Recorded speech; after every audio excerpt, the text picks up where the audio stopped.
हाँ सज्जनों, अभी आप लोग भजनों का लाभ ले रहे थे। हम आप लोगों का समय इधर उधर नहीं लेके कथा प्रसंग पर चलते हैं। माता अष्टंगी को निरंजन जी लील गए थे। सदगुरु की कृपा दृष्टि हुई और उनको निकालकर बाहर कर दिया गया। जब अद्या महामाया बाहर हो गई, भयभीत क्योंकि साहब तो उनको बाहर निकाले और चले गए। प्रगट और गुप्त का उनका लेख लगता है। निरंजन जी मन में विचार करते हैं तो मैंने गलती की है, मेरे लिए भेजी गई।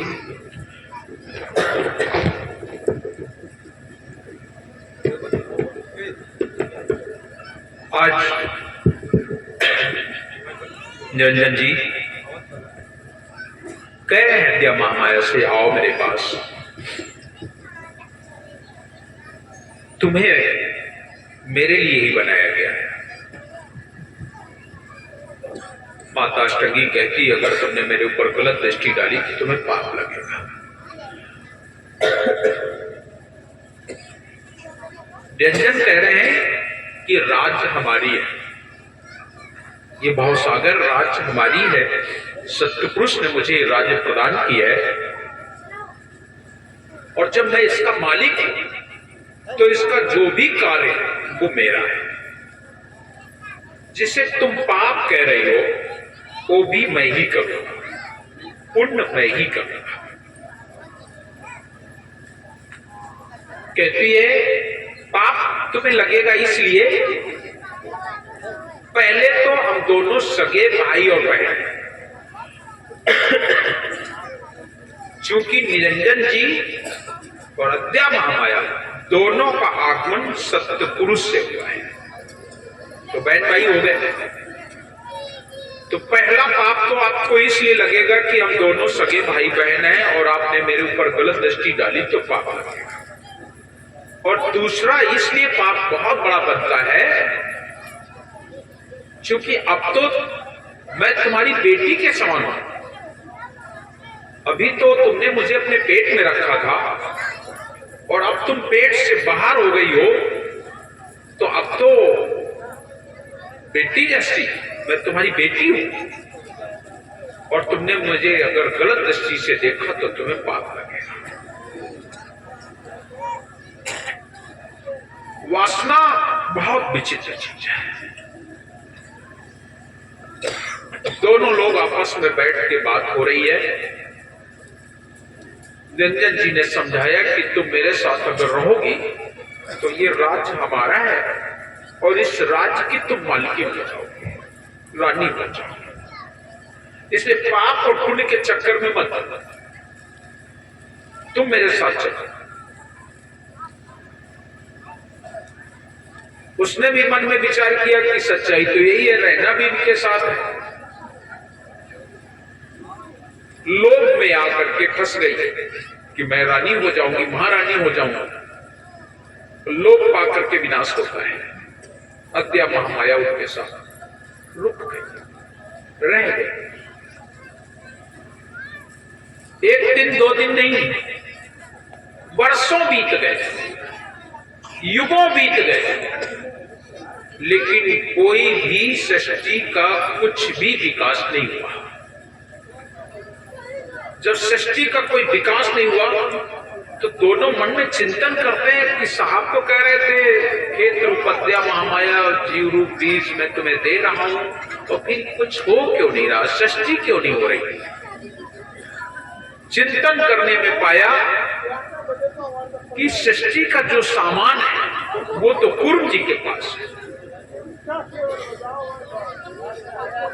वो कूर्म जी के पास है। वो जब तलक नहीं मिलेगा तब तलक सृष्टि कैसे रची जाएगी। दोनों ने विचार किया और निरंजन जी वहां से चल पड़े, कूर्म जी के पास पहुंचे। कूर्म जी बड़े भाई हैं, लेकिन आप लोग कहते हैं प्रभुता पाई किन्हें मद नाही। राज्य प्राप्त होने के कारण वो अपने आप को राजा समझ बैठे, और देखिए बड़े भाई से कैसी बात करते हैं। निरंजन जी वहां पहुंचे और बड़े भाई से कहते हैं, एक कूर्म जी, सम्मान पूर्वक शब्द नहीं निकला। आज समाज में भी यही है, एक छोटा भाई बड़े भाई से बात कैसा करता है, जहां पर सम्मान ही ना हो वहां कार्य कैसे संपन्न हो। हमारे आपके जीवन में जो मर्यादाएं बनाई गई हैं उन्हें बहुत ध्यान देना होता है। हमेशा अपनों से बड़े जो हों उनके साथ सम्मान पूर्वक शब्द निकलने चाहिए। आप उन्हें जानते हो नहीं जानते हो, जानते हो तो जानते ही होगे कि दादा चाचा काका जो भी है कह करके सम्मान पूर्वक अपनी बात करें। नहीं जानते तो भी भैया दादा कहने में क्या जाता है। बड़ों से आदर पूर्वक बात करें, बराबर वालों से हम सत्संग करें। बराबर वालों से बत्संग तो सब लोग कर लेते हैं, लेकिन सत्संग में आनंद बराबर वालों से ही होता है। दो लोग बराबर के हों, फिर ज्ञान की बातें शुरू हो, फिर उसमें लगेगा कि नहीं कौन बोल रहा है, क्या बोल रहा है।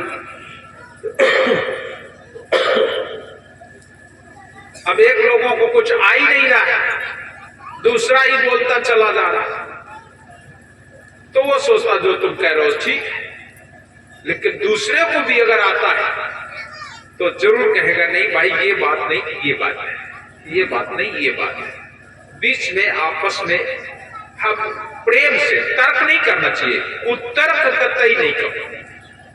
तर्क करना अच्छी चीज है, चलो कर लेते हैं, लेकिन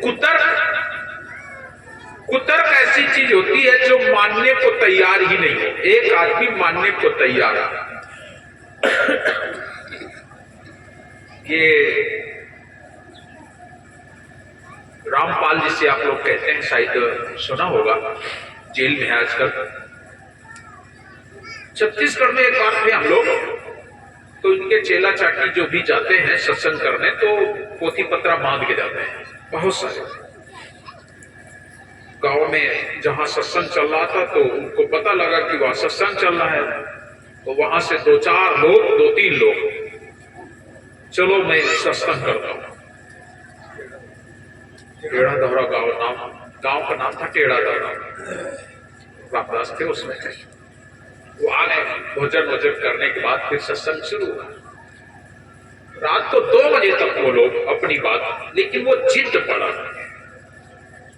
हमने उन्हें लिखित में दिखाया, जो वो किताबें लिए थे उस किताब में दिखाया, तुमने इसे तोड़ा मरोड़ा, देखो ये क्या लिखा है। लेकिन मानने को ही तैयार है, मानने को ही तैयार है। जब सामने प्रत्यक्ष में दिखा रहा हूं कि ये देखो क्या लिखा है, उसको मानने को तैयार नहीं हो, तो जब तुम ग्रंथ की बात लिखी हुई जिसको तुम लिए घूम रहे हो सत्संग करने के लिए, और उसी को तुम मानने को तैयार नहीं हो, तो फिर कहां सत्संग हुआ। या तो सत्संग छोड़ो, ग्रंथ छोड़ दो, वैसे बातें कर लेते हैं तो भी बात बने, और ग्रंथ भी लिए बैठे हो और ग्रंथ के साथ साथ फिर मानने को तैयार नहीं। अंत में बहुत सारी बातें होते होते और अंत में ये बात हो गई कि भाई तुम्हारे मुर्गा की एक ही टांग सही है। मतलब तुम कह रहे हो कि मुर्गा को एक ही टांग होती है, तो तुम्हारे मुर्गा की होती होगी, वैसे तो मुर्गा के 2 ही टांगें होती हैं।